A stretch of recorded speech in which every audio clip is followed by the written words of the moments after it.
I wanted to talk a little bit about the question of suicide. It came up in the comments section earlier, and I kind of responded to it there. It's actually a topic I've talked about briefly in another video, but I don't think I've ever done an entire video just focused on the question. Of course, as someone who's been interested in the big questions of philosophy my whole life, I find the question of suicide to be pretty central. You can't really ask questions such as, what is the meaning of life, without first answering affirmatively the question, is life meaningful? If life isn't meaningful, then the question about the meaning of life is pretty irrelevant. Life has to be meaningful for there to be a meaning of life at all. And for that reason, it's really discouraging for me to see nihilism and materialism and atheism becoming so dominant in modern mainstream academic philosophy. Because it's basically anti-philosophy. It's the negation of philosophy. In much the same way that modern psychology is the negation of psychology. Because the word psychology means basically the study of the soul. Psyche is the soul. And modern psychologists deny that we have a soul. And so they deny the existence of the very thing that their academic discipline is devoted to investigating and discussing. So they saw off the branch that they're sitting on. And philosophers do the same thing now. What's the point of using reason to arrive at truth if we live in an irrational universe where truth is relative, or there is no truth, or the truth is unknowable? And so questions related to the meaning of life could be phrased negatively. Instead of asking, what is the meaning of life, we could just as well ask, why shouldn't I just kill myself? And so the question of suicide is very central to philosophy as I understand it. And unless you have a good answer to the question of suicide, you really don't have a very well-developed philosophy. And I would say that your philosophy is pretty much worthless. And so I want to begin by taking the question seriously. A lot of times if someone has suicidal thoughts and feelings, those thoughts and feelings tend to be dismissed by a lot of people who really aren't ready to face the realities that the suicidal person is dealing with. If life is meaningless, if nihilism and materialism and atheism and all the rest is true, in other words, if everything that our society tells us is true, is actually true, then I don't see why suicide would be irrational. Now, just in case anyone is wondering, no, I do not advocate suicide. Simply the fact that I choose to be here making this video instead of 6 feet under should be testimony to that fact. But it is something that I've wrestled with in the past. I'll be honest about that. So if anyone watching or listening is actually having, suicidal thoughts and feelings, you're not alone. I've been there myself. It's something that I seriously wrestled with for a while. And so I'm going to offer some of my thoughts on the topic, some of the, techniques or strategies that I used to help myself through it, and also some of my more philosophical thoughts on the topic. I'll save probably my deepest, most profound and intellectual kind of thoughts or whatever for the end, And I want to be a little bit more practical at first. But again, first, let me start by taking the question very seriously. Because like I said, a lot of people, they'll just dismiss it, right? Oh, if you're feeling suicidal, there's something wrong with you. You just have a chemical imbalance in the brain or whatever.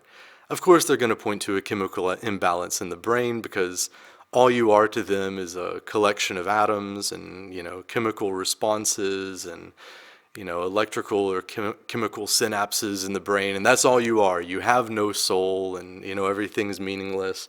So something's just wrong with the machinery, right? And I think when you're trying to deal with it on that level, of course, you're going to look at things like, serotonin reuptake inhibitors or whatever. And I'm not bashing that. The studies do show that to be fairly effective, but it also seems to be more effective when combined with cognitive behavioral therapy and, maybe other psychodynamic, talk therapy and stuff like that. But I tend to think that the ultimate treatment for a, suicidal patient or whatever you want to call it is going to be related to the search for personal meaning and the quest to discover the true self. It's ultimately linked to the philosophic life and the spiritual path. I don't think you can separate it. And so ultimately, I think that the answer to the question of suicide is philosophy, but not mainstream pseudo-philosophy, nihilism and materialism and all that nonsense, but true philosophy. In something more like the Pythagorean or, classical ancient understanding of the word, which is very closely linked to mysticism and spiritual evolution. If you just approach it from a materialistic perspective, look at the world around you. I might get a little bit depressing here for a minute, but don't worry, we'll climb out of the deep, dark pit of despair, but we've got to go through it first. In my last video, I talked about how dismal the job market is and how difficult things are financially for this generation in particular, people my age and younger. When you look at the world the way it is, it can seem like there's not really hope. It seems as if there's not really a chance that things will get better. It's not like in the past where you had the illusion, or maybe even the reality to some extent, that if you go to school and work hard and all the rest, you'll be able to live a comfortable middle-class existence and get married and have a family and live the American dream or whatever. And of course, I'm dealing with more materialistic concerns at this point, but, the lower layers of Maslow's hierarchy of needs are worth talking about. They do matter. Maybe money can't buy happiness, but, a lack of money can certainly buy misery. And if you're not able to have adequate housing, food, and medical care and so on, you're certainly going to experience more suffering. And even some of the things that money can't buy, such as, love or whatever. If you're a man in particular, please tell me about your experiences with love if you're flat broke, or if you're unemployed and living with your parents or something extreme like that, If you're homeless, you almost definitely do not have anyone to love, right? So it seems like before any woman is actually going to give you her love, you're pretty much going to have at least a certain minimal income level. And I think many, many, many guys these days aren't able to achieve that just because of economic conditions, the job market, and so on. And I mean, there's complex reasons, but now let's say you're a man who's done everything right. You've gone to college, you've got a degree, maybe you got not some bullshit, feminism, intersectionality degree or whatever, but let's say you got a degree in IT or something like that. But after you graduate, you find that all of the IT companies are sending a lot of the jobs overseas, whatever they can send overseas, they do. And then for the jobs that they can't export, they import cheap foreign labor from India or whatever to fill those jobs, and it drives down wages too. And so even in some of the STEM fields, you might have a really hard time gaining employment. And immigration, both legal and illegal, is taking away opportunities in your country and driving down wages. I mean, I might be going off on a tangent. Trust me, I'll get back to suicide, but it's such a dismal topic that it might actually be welcome to take a couple of detours along the way. But even let's say you go to medical school or nursing school or something like that. Now, I've worked on an ambulance, so I've spent quite a bit of time in hospitals, and if you have too, you've probably noticed that there's a lot of diversity in hospitals these days. And, maybe you think that's a good or bad thing or whatever, but in any case, there are a lot more Nigerian and Filipino nurses. There are a lot more like Indian and Pakistani doctors or whatever. And it kind of makes me wonder, why are we bringing in possibly less qualified people from other countries to fill these jobs that Americans could fill? Now, I mean, maybe someone's going to say that, well, maybe there's not enough Americans going to medical school or something. Okay, well, in that case, we've got government programs to do everything else. If we're going to spend taxpayer money on anything, why not spend it on educating our workforce? Are you really telling me that there are no American young people that have the necessary intelligence and aptitude to go to medical school? I mean, if it has to be tax funded or whatever, then do it tax funded, but at least then we're having our own people move up and be successful. And personally, my dad's getting really old. In a certain number of years, I may be looking for a old folks home for him or whatever. And if you think about your mom or your dad, like, honestly ask yourself this question: who do you think is probably going to take better care of them? Someone who is like them, or some like Nigerian nurse? I don't know, but I mean, maybe that's a side topic and it's a little bit off topic here, but the larger point I'm making is just that for a number of different reasons, there are far fewer opportunities to succeed and to move into a comfortable lower middle class existence even. You're kind of caught in the rent trap. You're maybe working, 2 or 3 part-time jobs just to pay your rent at some shitty rent-controlled apartment. And most colleges and job training programs and all the rest are basically scams.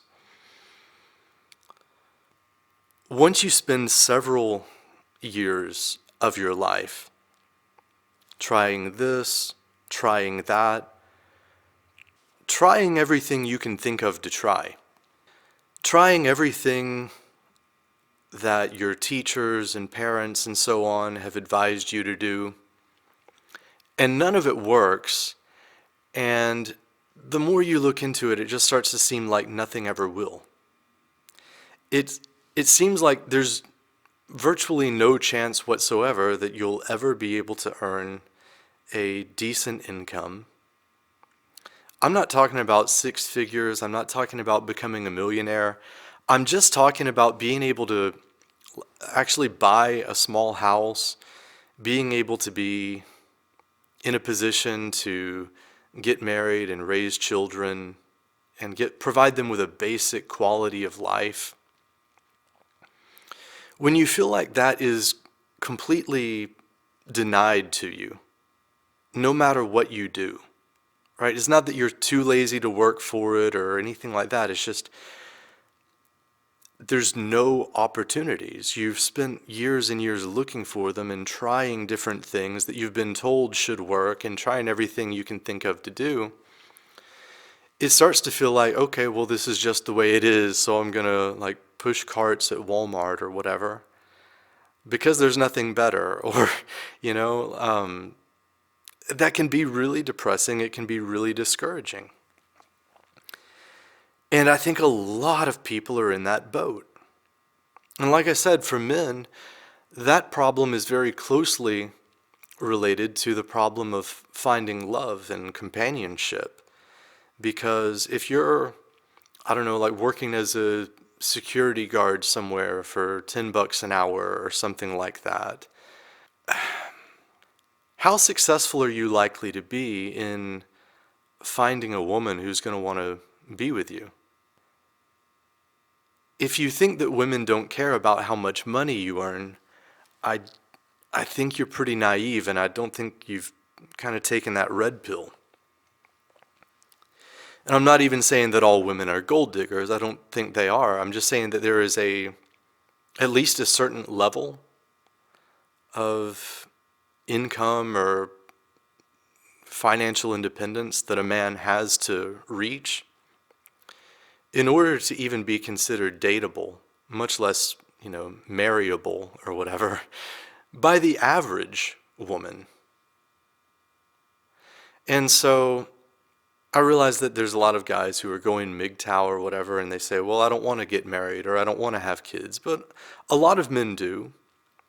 And I think that's a pretty core desire that's just kind of hardwired into us biologically. It's very natural to desire to want to love someone and be loved by someone, and to desire to have children and pass on your genes and pass on your heritage and your culture and your values to your children and so on.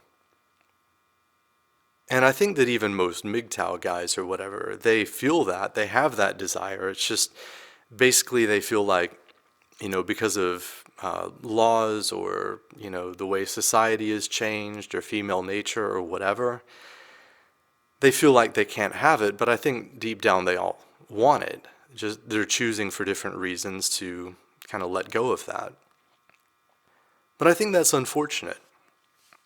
But I think whether you choose to go your own way and be alone because you've, you know, quote unquote, taken the red pill or whatever, or whether you end up feeling like you're always going to be alone and it's not really a choice just because you can't get ahead and you can't seem to get yourself into a position where you would be able to, you know, support a family.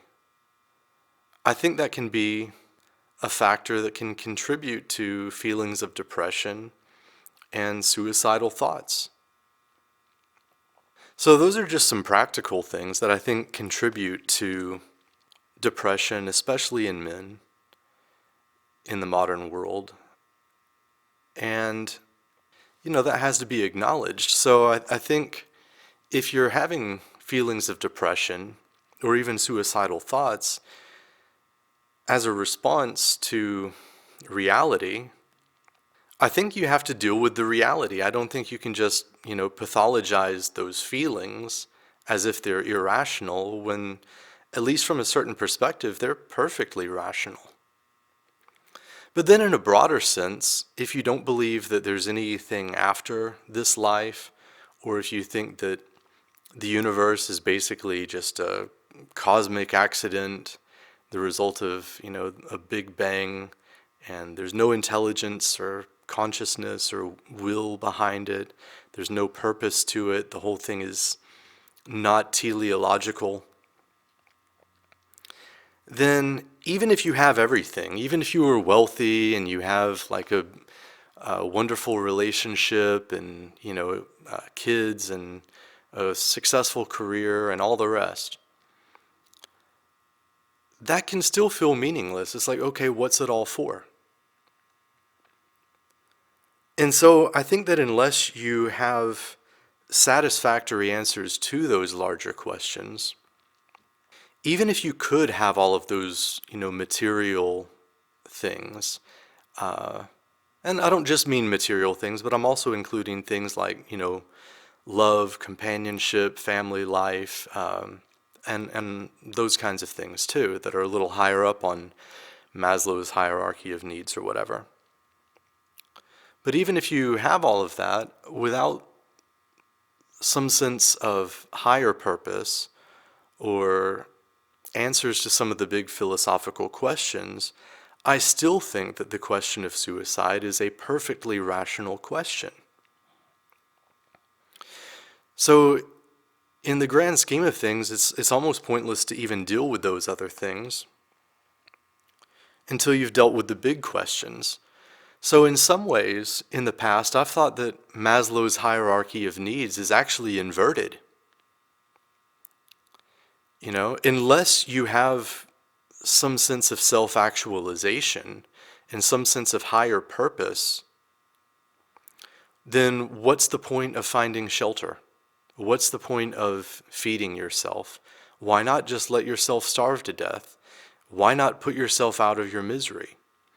So imagine Maslow's hierarchy of needs turned upside down, and to me that actually makes a lot more sense. So it isn't that you have to meet the lower needs like survival and shelter and food as a prerequisite to contemplating the big questions. I think those big questions are actually primary. You have to address those first. And if that means turning away from the world and actually choosing poverty and a more ascetic lifestyle, then you have to do that. Seek ye first the kingdom of God, and then all these things will be added to you. Buddha grew up in a palace. He already had probably a very beautiful wife, I would imagine. He's a prince. He can have any woman. I'm sure he picked a very beautiful, wonderful woman as a wife, and he had a son. He left all of that because he realized it was all basically meaningless unless he found enlightenment. Now, of course, there's another aspect to the suicide question, and that has to do with really intense suffering. What I've talked about so far is more of a sense of kind of hopelessness, the sense that you have all of these desires that will never be fulfilled, and just a feeling of kind of existential alienation and emptiness. And some people might say that that is sort of a first world problem. But there's people that live in such poverty or such miserable conditions that their life is one of constant suffering. Maybe they're not able to get medical treatment, basic medical treatment, and they're in constant pain, constantly hungry. Imagine being homeless and sleeping on concrete every night, out in the weather. Imagine having some kind of terminal illness where there's no possibility that you're going to get better. It's just a matter of waiting to die. And your condition is just going to keep getting worse and worse. And each day you're going to suffer a little bit more than the last. I think maybe that is the one, or maybe one of a few scenarios where I think maybe suicide could be a rational course of action. But at least for the vast majority of cases, I don't think it is.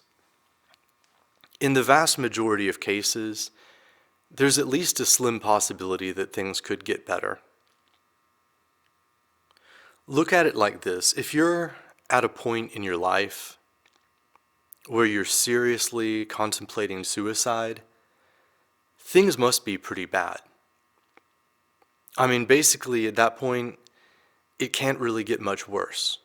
I know it's bad luck to say that, but this is something that I kind of told myself to talk myself through it in the past when I was having persistent suicidal thoughts and feelings. Basically, I just reasoned my way through it, and I'm like, I'm in so much pain right now. I feel so hopeless. I feel so much despair. I'm so miserable.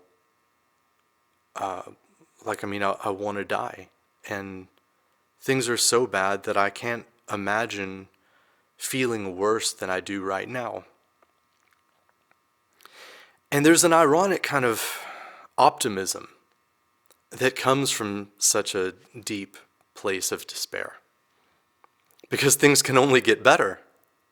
So why not stick around? You know? Things can't get worse. So, I mean, if you decide to go ahead and kill yourself a month from now, go ahead, but why not wait first? Because, again, things aren't going to get any worse. You know? It's as bad as it's going to get. So why not? What's there to be gained by rushing? Like, whether you kill yourself now or a week from now or a month from now, what's the difference in the grand scheme of things? Now, this might not be a tactic that a lot of suicide prevention hotlines would maybe use or whatever, but it's one that I honestly found helpful. It's just, well, basically it's not going to get worse, so let me just I'll put it off for a month. If a month from now things haven't gotten any better, I'll go ahead and do it then. And then, of course, next month would come and I would, talk myself into putting it off again. And, of course, eventually I did get through it. I think that can be a useful technique to kind of talk yourself through things. I mean, if you're on an elevator, I'm sure you've had the experience where you get on an elevator, you're trying to go down, or you're trying to go up or whatever. But you realize, oh crap, I'm on the elevator that is going down, and someone's already pushed the buttons and it's going all the way down to the lobby. And you know the elevator is going to go all the way down before it goes back up again.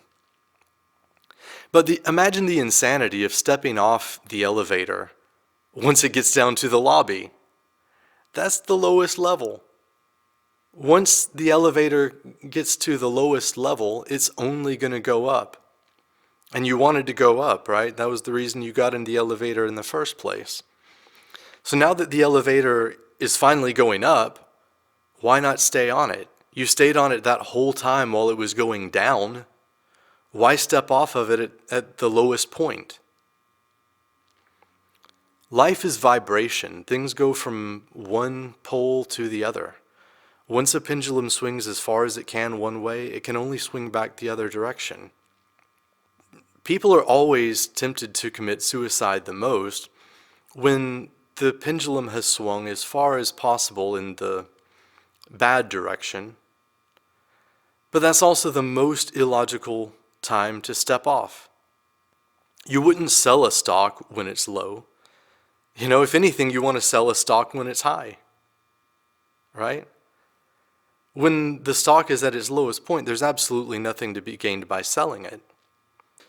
So just something as simple as that, I think, is a pretty solid, rational argument against suicide. But of course, on the flip side, there are a lot of people that are tempted to commit suicide at very high points in their life. I mean, we hear about famous people like, Chris Cornell or Chester Bennington or I guess Robin Williams and lots of other people who, to us, seem to have it all. It seems like, they have a pretty good marriage, they have kids, they've got a successful career, they've, earned a lot of money, they're rich and famous, they're pretty much set for retirement. It's hard to imagine why some of these people would choose to take the exit. And for the purpose of this discussion, I don't want to get into conspiracy theories about, whether some of these people actually committed suicide or whether they were Jeffrey Epstein. But there is that other side to suicide. Some people do decide to step off the elevator at the top floor, so to speak. And I think at that point it's probably due more to some of the existential and philosophical questions that I'm referring to, and not so much because of suffering. Although there is a certain kind of suffering that arises when you accomplish everything you've set out to accomplish, and you have everything you could ever want, and that still leaves you unsatisfied. It kind of forces you to realize that absolutely nothing in this world will ever satisfy you. And that was one of the Buddha's basic insights, life is unsatisfactory. Sometimes people translate that as life is suffering, and that's true for people on the lower end. But apparently the word in Sanskrit, dukkha or whatever it is, actually means something closer to unsatisfactory, as I understand it. And that makes more sense of the broader picture of the despair that people feel on both the high end and the low end. And so we have to come back to purpose. And I'll deal with that. But first, let me say one more thing about suicidal despair. Some of you may have seen the movie The Fog. If not, I recommend it. It's a reasonably good movie. But on the end, spoiler alert, by the way, if you haven't seen it, I'm about to give away the ending, but so if you haven't seen it and you want to and you don't want it spoiled, you can pause this and skip ahead or something. But basically in the end,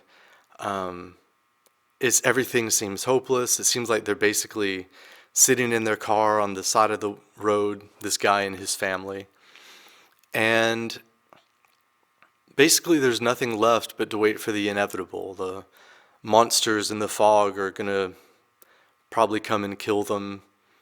They're going to experience probably a very painful, gruesome death of being eaten or whatever the monsters do to the people. I'm not real sure. But, things look pretty hopeless. There's, no hope whatsoever. They are in their, car out of gas on the side of the road. The monsters are coming. There's no way out. And so he's got a gun with a certain amount of bullets, and it's just enough for everyone except one person. So he sort of plays the tragic hero, and he sort of, as an act of mercy, I guess, shoots his children and his wife, and there's no bullet left for him. So he's going to face the gruesome end alone, but he's going to try to spare his wife and children that gruesome pain and kind of put them out of their misery or whatever, because there's no hope that things can get better. But pretty much just after he fires the last shot, an army convoy comes through, there's gunshots, and apparently the cavalry has come in and they're killing all the monsters, and woohoo, they're saved. So he gave up just a little bit too soon, The night is darkest just before the dawn, and so just when things have gotten as dark as it can possibly get, and it seems like there's no hope that the sun will ever rise again, so to speak, he goes gently into that good night or whatever. And the ending of that movie is pretty gut-wrenching. Just knowing that if he had waited just a little bit longer, his family would still be with him, the nightmare would be over. If anyone listening is kind of at a place in their life like that, where it's you're in the dark, in the middle of the fog, and the monsters are all around you, and there seems to be no way out, wait it out a little bit longer. Because once you put that bullet in your brain or whatever, there is no hope that anything's going to change. If you kill yourself, you're dead. If you wait for the monsters to come and get you, you're dead. So it's kind of the same either way. At the very least, wait till the very last moment when the monster is just about to sink his teeth into your head or whatever, and then pull the trigger. Like, at least put it off to the last possible minute, If there's still time, wait it out. And I think that, in my experience anyway, for someone that's actually kind of in a suicidal place, that's actually the most compelling argument that I was ever able to come up with. But from a more rational, more philosophic kind of perspective, I'll kind of give my answer to that. And it might be meaningful for people who are on the other end of the spectrum, where it's more just a sense of existential despair, a feeling of hopelessness, purposelessness, meaninglessness, as opposed to, imminent, intense suffering or something like that. I'm not going to take the time in this discussion to fully outline my philosophy and my worldview and my beliefs and all of the arguments in favor of those beliefs. I'm just going to give you a very brief outline. And I think a lot of religions and a lot of philosophies have come to conclusions that are more or less something like this, even if they express the details and particulars of it in slightly idiosyncratic ways or whatever. Basically, my view is that we're here to evolve. I don't believe that this life is all there is. I believe we've lived other lives in the past, and our souls will experience other incarnations in the future. In the distant past, maybe we were plants and lower animals and so on, and we've come all of this way. We've progressed this far toward our full potential as gods, or whatever you want to call it. If you want to put it differently, we're in the process of becoming truly ourselves. We're in the process of fully expressing and actualizing our potential. But this lifetime is just one step in that journey. And in this lifetime, there's lessons that we're here to learn. We're here to develop character. We're here to learn more about ourselves. Life is teaching us lessons that we need to progress to the next level. And just like in math, if you don't learn how to do long division and basic addition and subtraction, then working with exponents and, getting into basic algebra is going to be beyond you. You have to get those prerequisites done first.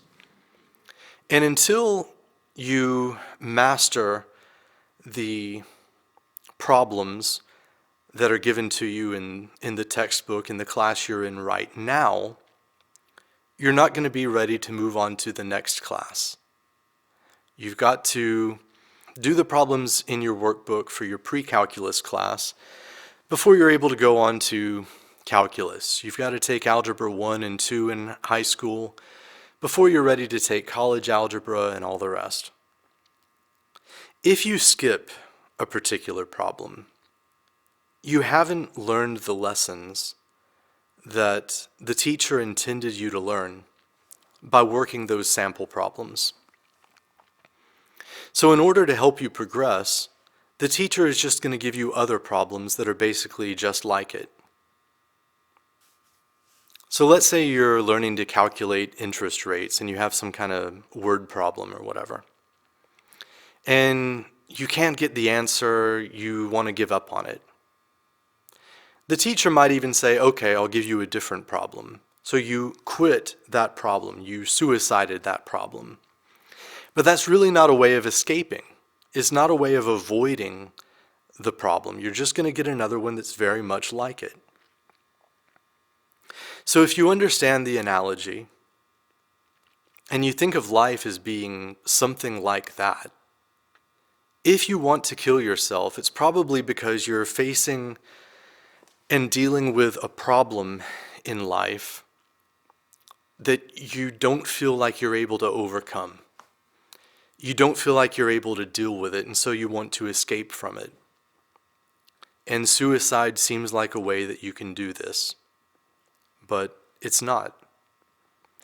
All that's going to happen, in my view, is you're going to reincarnate, and the conditions of your life in your next incarnation are going to be fairly similar, because the conditions that you're going to be born into are going to be similarly designed to teach you the same lessons that you're failing so far to learn in this lifetime.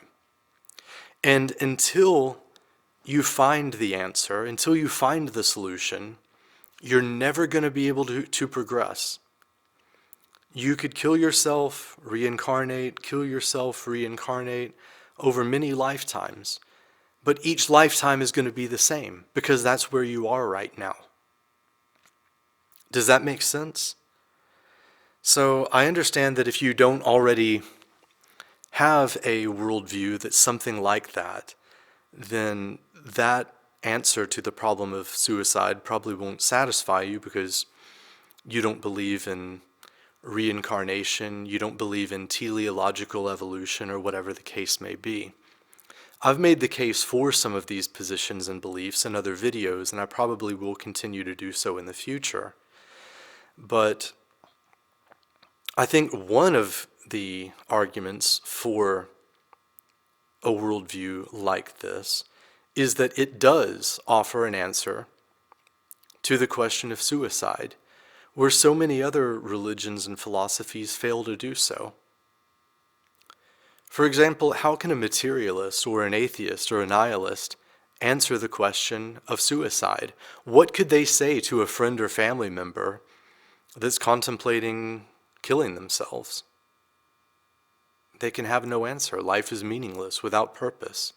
Evolution is not teleological. You have no soul. There's nothing after this. Everything's empty and meaningless. The universe is absurd. What can they say? But even from my perspective anyway, religions like Christianity, where it's like, oh, well, you die and then you go to heaven or hell, as the case may be. But even if you believe you're going to heaven when you die, then how does that argue against committing suicide, right? If anything, you should want to kill yourself so you can get to heaven sooner, because this world sucks. And of course, they'll usually try to give some answer like, oh, well, you're here to serve God and, whatever. For me, that's usually not a very satisfying answer. And I think that my beliefs offer the best possible answer to the problem of suicide. And like I said earlier, I think that any philosophy or religious belief system that doesn't adequately answer the question of suicide and the question of meaning in life is pretty worthless. And that should be a sign, I think, that there's something wrong with it. Just like if you have a moral philosophy that doesn't condemn rape and murder and things like that, then there's probably something wrong with your moral philosophy.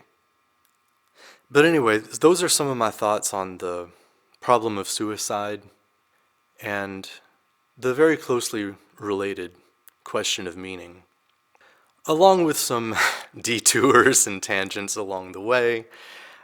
But I hope you found this helpful, and hopefully some of the answers and solutions I've come to can be helpful to you if you are dealing with suicidal thoughts or feelings, or if you have a family member or friend who is.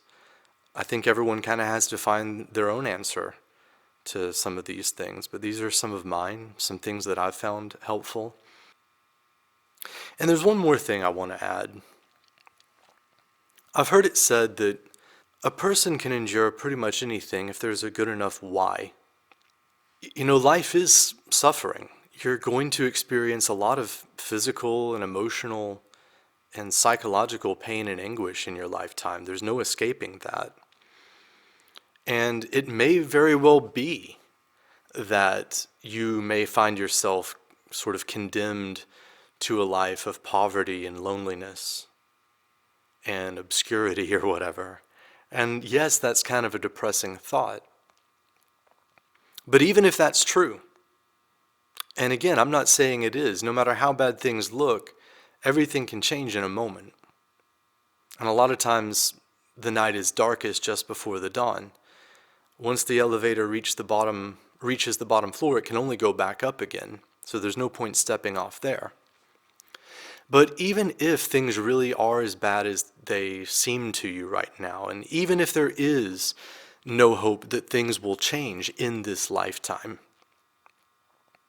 if you have this broader view, and if you see this life as one stage in a cycle of birth and rebirth that ultimately leads toward your full actualization as a spiritual being, that ultimately leads to the ultimate unfolding and realization of your true self, then I think it becomes bearable, at least. If you're able to trust that the conditions of this life, as bad as they may be, are a necessary set of conditions in order to aid you in reaching your ultimate potential in the long run after many lifetimes, then there's meaning in it. Whatever it is that you're going through, whatever you're having to face, no matter how difficult, if you view this as something like a math problem which is designed to teach you certain lessons that are going to help you maybe in the next life or the life after that, or to aid you in reaching your ultimate fulfillment, the fulfillment of your ultimate purpose as a soul, as a spirit, then it takes on meaning. And it's for some end. It's leading you to your ultimate joy and happiness and fulfillment. It's still difficult while you're going through it, but it's necessary. Even if you don't understand why now. Maybe when you're on your deathbed, you still won't understand it. But maybe several lifetimes from now, you will. And I'll also add in closing that some people may have noticed that in this video and the last one, I'm just kind of going unscripted and just kind of talking off the top of my head a little bit more. So my thoughts are a little bit less organized and put together than when I actually script my videos out ahead of time like I usually do. But then on the other hand, I'm kind of being a little bit more real and spontaneous, and maybe some viewers will appreciate that. But that's really all I've got to say on the topic, so I'll leave it there. Talk to you next time. Oh, one more thing. I feel like that guy like in a movie that's dying, and it's like my last words, and then gasp, fake death, and then come back, one more thing.